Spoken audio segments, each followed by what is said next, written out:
আজকে দেখুন দুপুরবেলায় কিনে বসেছি একেবারে সুন্দর করে, সেরকম কিছু না, যেহেতু আজকে দোলা পুজো দিচ্ছে, তো শাশুড়ি মা একদম পাতলা করে পাকা টমেটোর ডাল করেছে, সেই ডালটা দিয়ে এই আলু ভাজা দিয়ে ঝমঝম খেয়ে নিতে হবে।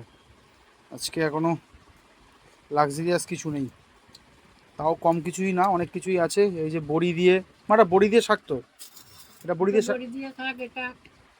এটা হচ্ছে আলু দিয়ে ডাঁটা, এটা চিংড়ি মাছ, চিংড়ি মাছ, বাহ, অনেক রকমই আছে, প্রায় কম নাই। চলুন খেয়ে নিই বন্ধুরা। দেখুন এবার হচ্ছে শাক দিয়ে একটু খেয়ে দেখি। মানে কিসের শাক মা? আচ্ছা, লোটে শাক, নোটে শাক। আমার কথা ফুরলো, নোটে শাকটি মুড়লো। এই যে আজকে নোটে শাক দিয়ে বড়ি দিয়ে সুন্দর করে বানিয়েছে মা।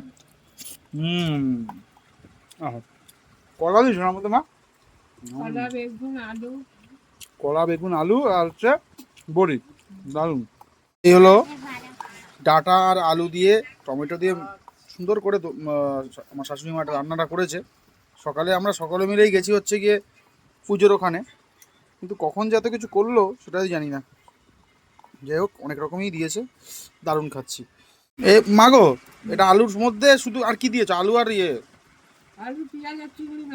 আচ্ছা, আলু পেঁয়াজ আর চিংড়ি মাছ দিয়ে আমার শাশুড়ি মা সুন্দর করে কিন্তু এটা বানিয়েছে।